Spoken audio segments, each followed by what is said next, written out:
afternoon, everybody.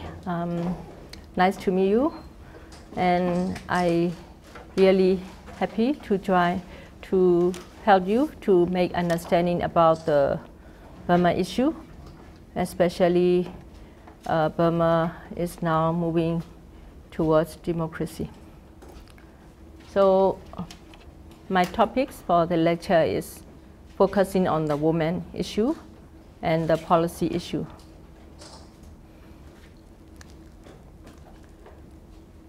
So today I would like to focus a lot more women issue, but we need to aware the political system, political situation, and the border issue first.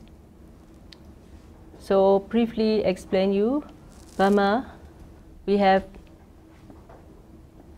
30% of the population are ethnic people with different culture, different identity, and different languages. And Burma have neighboring countries like Eastern Burma border, we have Thailand, and the Western border, Bangladesh, India, and the northern border with China. So like your country, we have long border, but in your country with the North Korea, South Korea, 250 kilometers. But the Thailand and Burma border is very long. So you may see that this border, the whole border is more than 2,000 kilometers. And this Thailand side and Burma side. And Burma side, we have different ethnic group, just like different states. The Shan state, we have Karenni state here, and Karen state, and also we have also other division like state and division. So since Burma gained independence from British in 1948, the civil war broke out because the ethnic group they need the political system that can give some power for administration, financial power. So need the ethnic group demand for federalism. And the government, since that time the government control the military power. So since 1962, Burma governed by the military until 2010, very long. So during that period, totally controlled by army, and many human rights violations happened. No freedom of association, no freedom of opinion.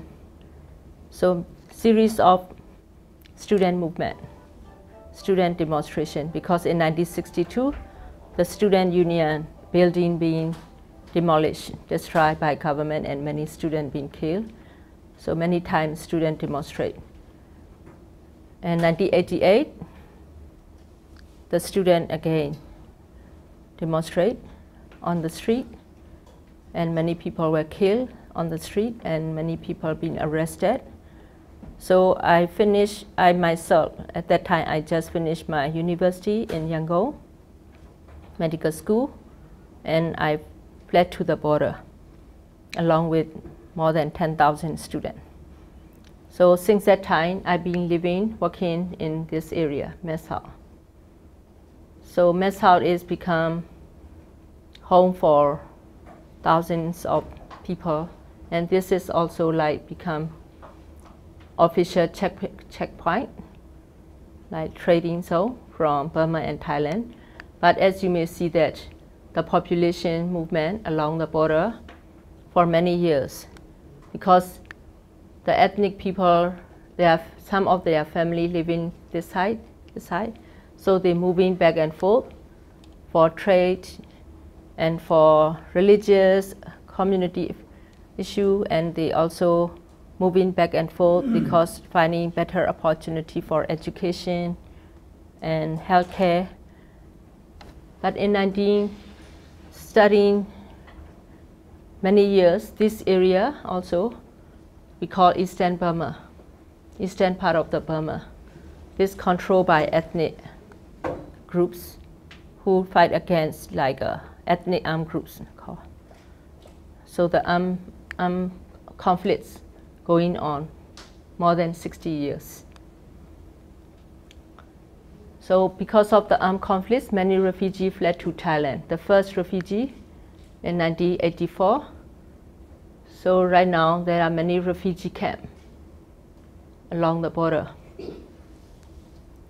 So almost 140 to 150,000 in the camp. But many of them did not come to the camp. They stay living in their own village, community, but hiding in the jungle. So we call internally displaced people because they are isolated and they discriminated.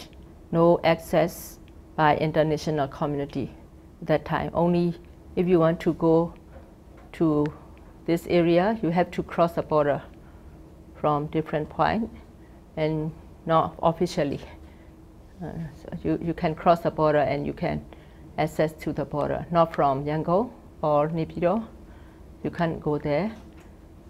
And the government health service or education system is not in this area. And there, in 1995, the Thailand economic growth very fast. So this became opportunity for many migrant workers crossing the border into Thailand, working as factory workers and working as in the agriculture side. So today, almost 3 million Burmese people living and working in Thailand. So these 3 million people, only 1 million come into Thailand legally, or they have legal documents. So they can access, only this group, they can access healthcare from Thai government official system.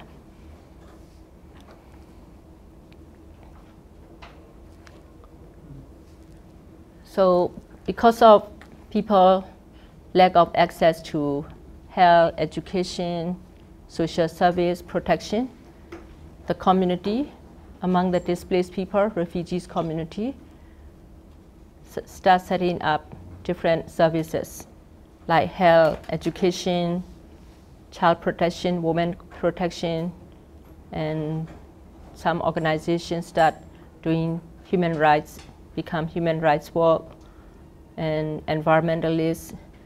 So they do the service provision. We do the service provision as well as we do the capacity building and get involved with the advocacy in different level, regional level, international level. So among those, women organizations are also one of the most obvious, more progressive, because they do a lot of international advocacy. And for health, we also train health workers and we provide services and we start doing documentation on human rights, because many people illness, not only because of the illness is caused by poverty, the illness is caused by human rights violation, and the illness is caused by the power imbalance and abusing the power. So the health worker themselves start get involved with many human rights activity.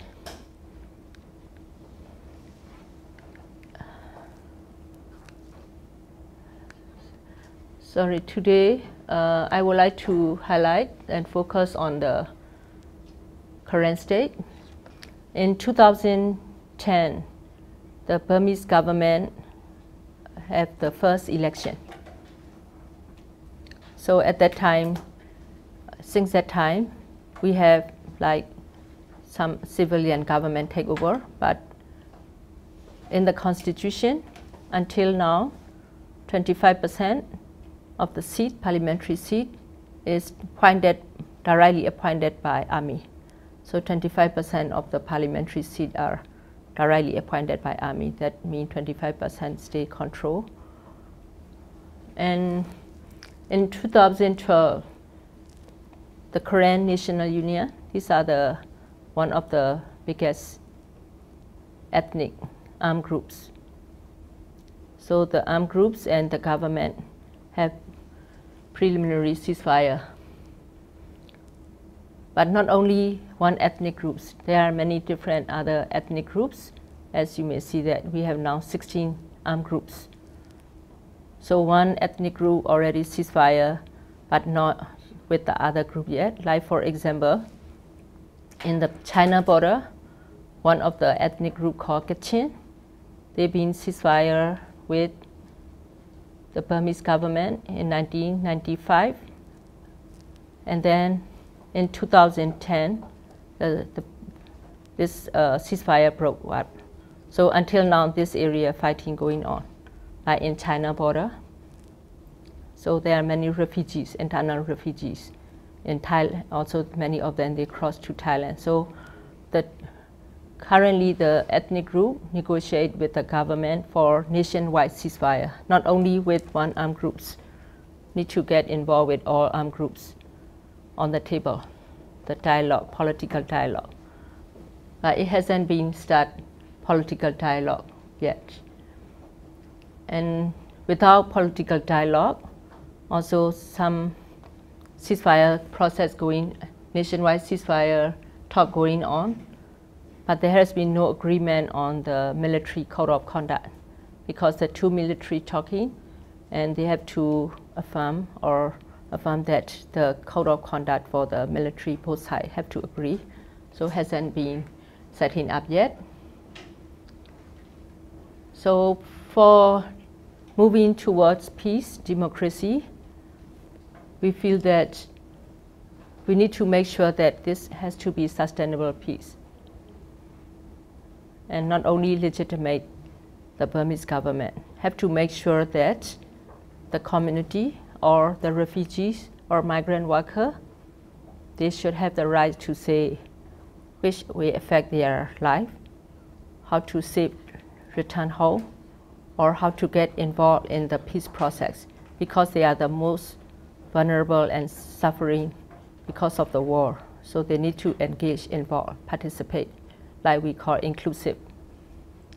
Not only the military, the civilian people need to get involved. So actually, since the ceasefire process being started, there are a lot of changes happen on the border. Because in the past, the ethnic area is isolated. Nobody or international community can access. But now there are lots of investment going on, not only in the ethnic state, also in the central Burma. But there has been no environmental impact assessment, health impact assessment, social impact assessment. So many people, they lost their land, they lost their home, and they become internally displaced again, not only the conflicts. Because of our country, the natural resources, land ownership policy is not protected for the people. So because of this, we see a lot of people internally displaced, and also many people migrate to this area to have a work, but there is no labor protection law, and there has been no environmental health impact assessment, social service. And we see that there are more and more army, Burmese army, military, come to the border. So this is become the concern for the refugees, because refugees who living in the camp since 1984, so even they stay in Thailand for many years, the Thailand government not signed the refugee convention. So they can't be as a official refugees, so they can't move around. They can only stay in the camp. And they can't get status like in Thailand.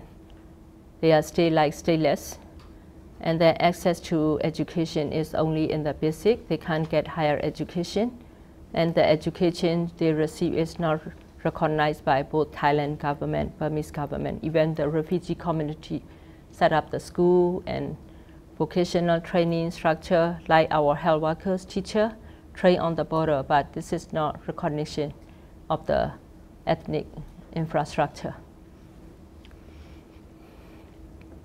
So in 2013, the US government, starting from 2004, there is resettlement program. So many people resettled to United States, Europe, Australia country. But in 2013, the US government announced they end the refugee resettlement program. But in the camp, there has been a lot of social services being reduced, like the food ration. They cut off the food ration. And we have the refugee access less teacher because of they don't pay enough, and the teachers can no more work as teacher, and they cannot move outside because in the past they can go outside for one day, can work in the farm, agriculture side, but no more traveling. So that means they don't have other source of income. So this is a very big pressure to push them to go back home. But the refugees also feel that without safe or guarantee or dignity, or without real peace, how can they go back home? So these are the area all the refugees always worry about, everyday life. Now refugees worry about, they see that there are increasing militarization in their area. When they go back home in the village, the military there, and then they see that there is no more land, their own land. And they also, a lot of pressure in the camp, less and less opportunity, like food security. And also, this is well documented that many women organizations document during the war, there is a rape going on by military. So women, they don't know that when the women protection issue being solved, and justice system in place. And also, at the same time, they see that there are more international NGOs, government staff coming to the border, but they're not well informed and they not participate. They don't know what's going on. And the UNHCR, since they are not, the Thailand government not signed, they don't have much power, much authority. So the UNHCR, they facilitate some communication, but there is little participation from the local community. And they don't have much power to talk to the Thai government because the Thai government doesn't sign on the Refugee Convention.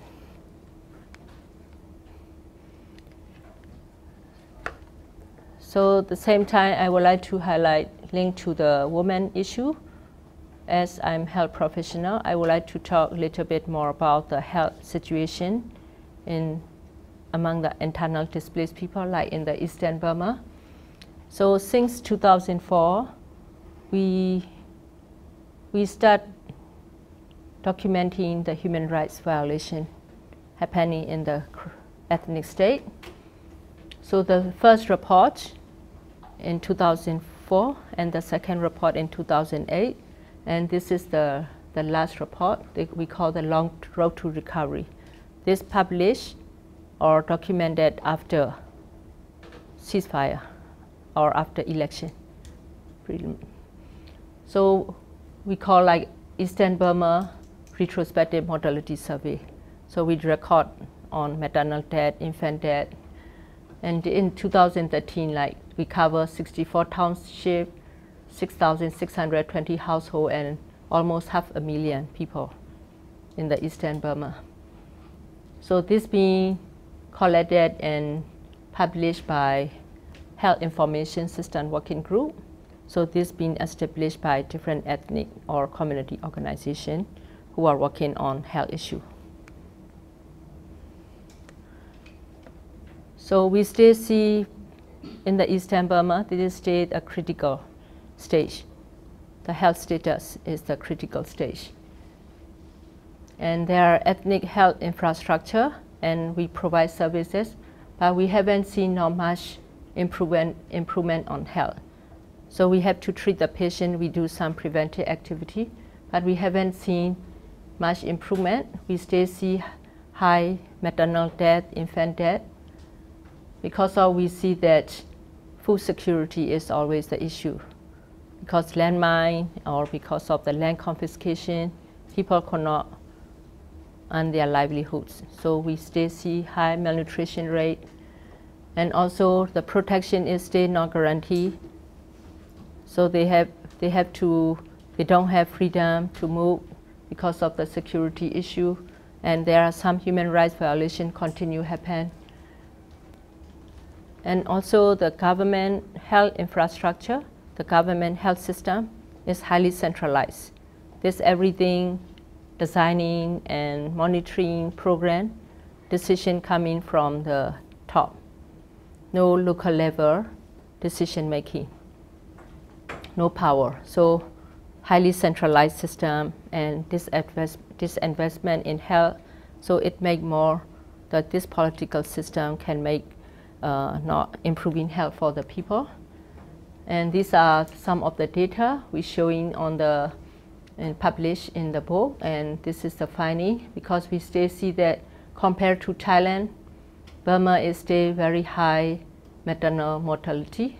Like Thailand have 26 and we have 2,000. Maybe you already aware that maternal mortality means if we have 100,000 live birth, how many women die during pregnancy, childbirth, no? And under 5 mortality also compared to Thailand very high. But compared to Central Burma national figure and the Eastern Burma, we are also much higher because lack of infrastructure, isolation, the advancement in health, human rights violation.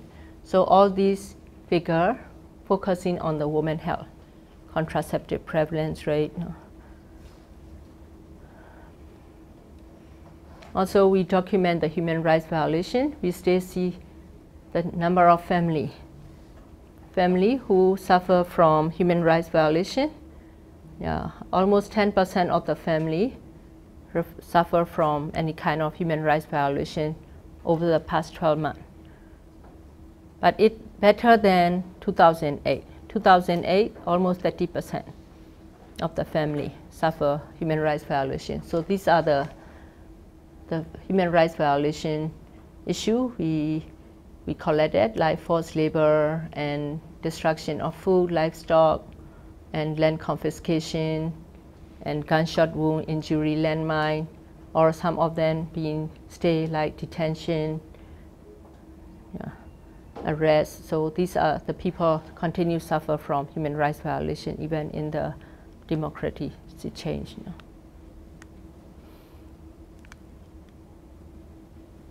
So for the community, as a community member, the health workers, we train health workers, we do the community-based healthcare system, this including training for midwife, provide antenatal care, delivery.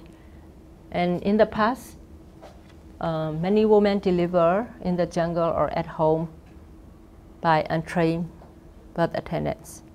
But after we train, we collect data, so almost 84% receive attended by the birth attended by trained birth attendants. But the reason for women death is also we can provide basic level antenatal care, family planning, but we cannot refer. There is no secondary level, tertiary level for referral system.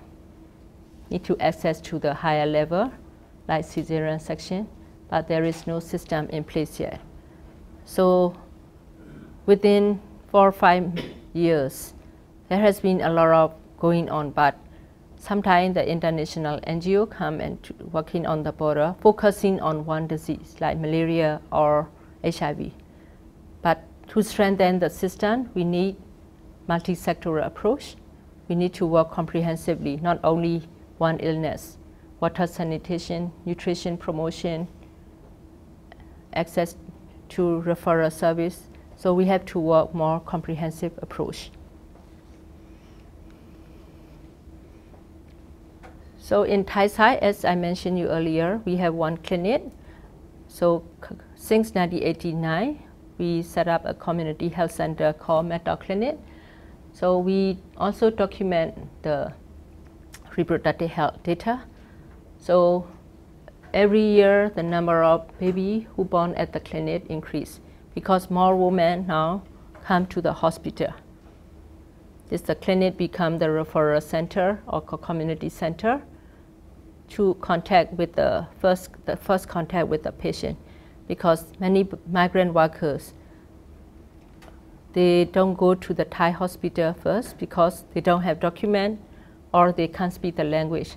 So they come to us first. So we are the first contact place. And then from the clinic, if we need to refer hospital for advanced level care, or if they need legal assistance, or if they need social service, we have to make a network among the local community organization like women groups, youth group, and teachers group. So the health center or school are become also the community center. We have an extensive network of the referrer in the community level. But as you may see that we still see not only the safe delivery, we also see many unplanned pregnancy, unsafe abortion, and the teenage, single mother, and multiple pregnancy, and divorce. So many reproductive health issues going on. So that's why we also see women do unsafe abortion. So we have to treat patients because abortion is illegal in Burma. And in Thailand, it's only very certain condition, like if they have mental illness or HIV, or they can get. But if the pregnancy have to be under 12 weeks, if not, they can't get. So women find a way to induce abortion. So many problems with the infection, hemorrhage, and abortion is become also one of the highest maternal death, the cause of maternal death in Burma. Also, let me also explain you a little bit about when we say the reproductive health, we need to have access to the safe delivery service. We need to access to family planning, and we need to get protection, like from sexual and gender-based violence. So many women who are in the conflict zone, they also very risky for gender-based violence, and this include like family violence or also the torture, because sometimes in the village, no man, so only because when the army comes, the men hiding, so they are also targeted. And they are also have to work on forced labor, sometimes they were detained. And during the 60 years of the Civil War, there are many documented from women organization. Women organization documented the rape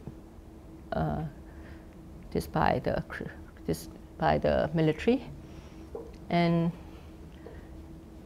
in 2010, starting from 2010 to now, in 4 years after civilian government or democracy government, we still see rape.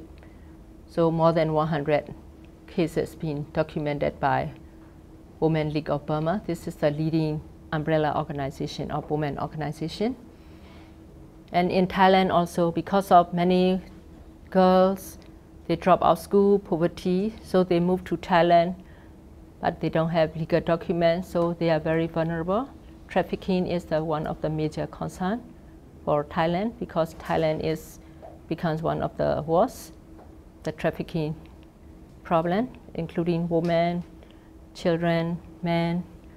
So they are also become the slavery, sexual slavery, on the way to the migrant coming to Thailand or sometimes where they work. So because of this issue, we can highlight this again, like HIV is very risky, and unplanned pregnancy, unsafe abortion.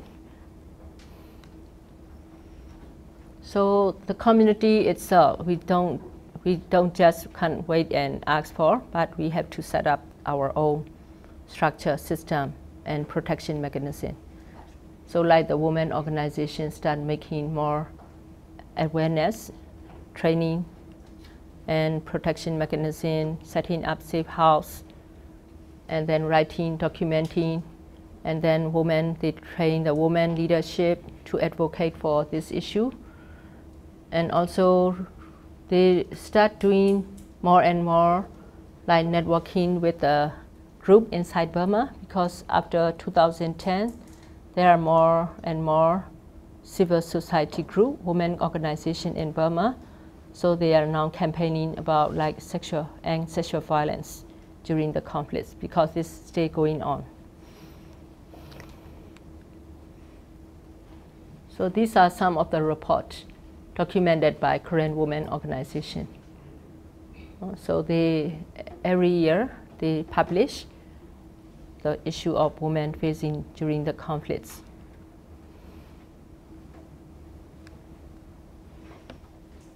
So another issue I would like to about how the law being how the law in Burma, like the population control bill, the law being affect to women's health.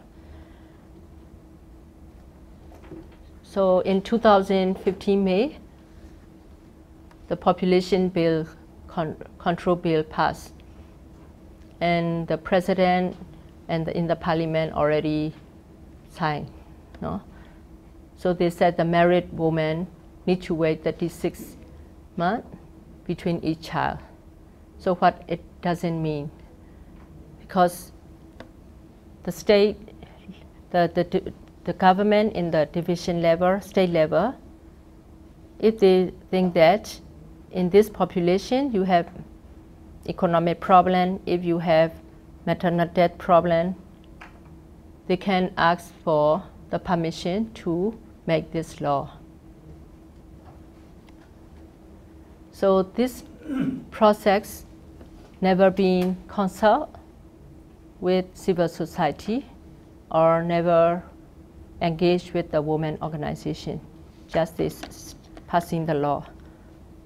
So also there are a lot of criticism and against this law.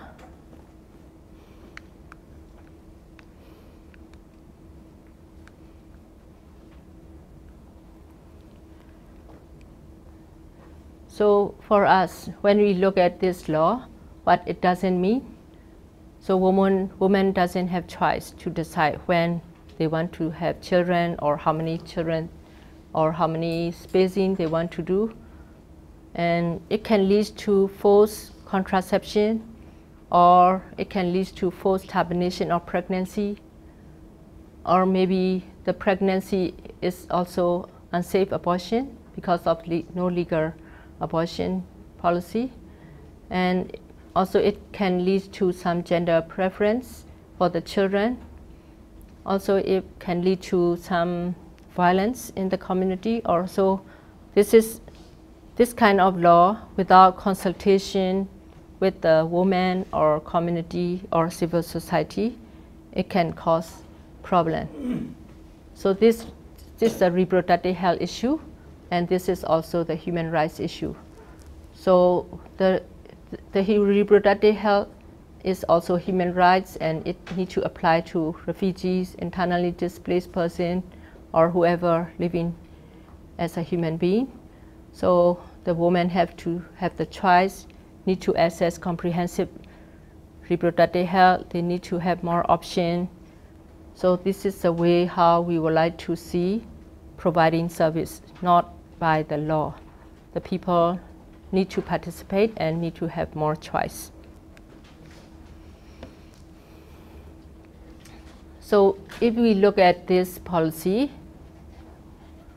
we want to make sure that the principle of the good healthcare system, this is not implied. because in the healthcare, we want to see that the people empower, the people get involved with all the policy this affect to them. So this not imply with the human rights policy. And then each community leaders or district leader, they can demand or they can ask this bill to be implemented in their district or in their province. So this is not equitable or not participatory. And then it is not really scientific, because the reason for people poverty or the reason for people like maternal death is not because of child spacing only. There are many other social factors like lack of access to safe water supply, access to nutrition, access to information. So we need to look at more broadly and need to engage with the community and need to make them the fair. So this way affect the community. The community need to participate in all the decision making. So today I want to conclude with 2 recommendations or action we want the international community or government to know about that. So as I mentioned earlier, there has been no civil society engagement or participation in the peace process. We feel that women are the most vulnerable during the conflicts. They've been traumatized, they lost their family, they lost their home, they become stateless, they have to take care of sick people, children, and they have a lot of pressure for the family income, and they also subjected or suffer from rape or human rights violation. So the peace process, the women need to be engaged, involved, but the current peace process in the ethnic side, only 2 women leaders, but in government side, no woman involvement. So we want to make sure that during the conflicts or post-conflict time and recovery stage, every step, women need to engage, because in our country, more than 50% are also women population. If the women not involved, that means the community not really inclusive participation in the peace process. So not only military to military talking about the peace. The peace is really people who suffer need to engage, involved. And also we want to make sure that before repatriation, to be safe return dignity. So we want to make sure that there should be a report mechanism if there is some sexual violence happen. And there should be an investigation report and need to investigate properly in every level, whether military or police or armed groups or whoever committed rape, need to have the report mechanism. We need to have a stronger network of monitoring system, human rights violation monitoring system before they go back. So the United Nations Security Council 1325 confirmed that the women need to get involved with all the stage of the conflicts, like before, after, recovery stage. Women's voice to be heard. And the other recommendation is the population control bill. This repressive law should be repealed immediately, because this been also a lot of discrimination happen, because in Burma, as you know, since Burma, we have different religious groups, different ethnic groups, but we have also discrimination against the religion, or so it can make more complex. And we don't have good information system for the whole country, because many area, especially on the border, we don't have good information system. So if we want to improve women's health, if we want to improve children's health, not only like directly policy coming from the top, we have to get better assessment and comprehensive intervention, not only by like this law. So we need to look at more comprehensive way of improving health of the people, because they say that we have high maternal death, high birth rate. That's why this is policy needed. But this is not the way we think. That we have to look at more comprehensive way how to improve women health, children health, and how to improve other factors affecting health: nutrition, water, sanitation, education, gender equity, and protection. So this we have to work more comprehensively. And the women also have to have the right to choose how many children they want, like what kind of methods they want. This can't be the forced contraception. So we also have UN Special Rapporteur on situation of human rights in Burma. Also, she said that the package of this discrimination are very dangerous during the peace process, reform process, because of this. Also, like the people concerned that this also being reinforced by some extremists. So that means it will make problem when we do the reform process, this discrimination law. So we need to make sure that for women's health, women's reproductive rights, women participation in peace process is very important now in Burma. And also I feel that we need more solidarity, because of in the ASEAN stage, and also you are part of the Asia country. So we need to see more women engagement in peace process. We need to make sure that all women reproductive health program need to be implemented and practiced with the protection and promotion of the human rights. And we need to make sure that the community are always need to be engaged in every step of building the country or for the sustainable development. So thank you.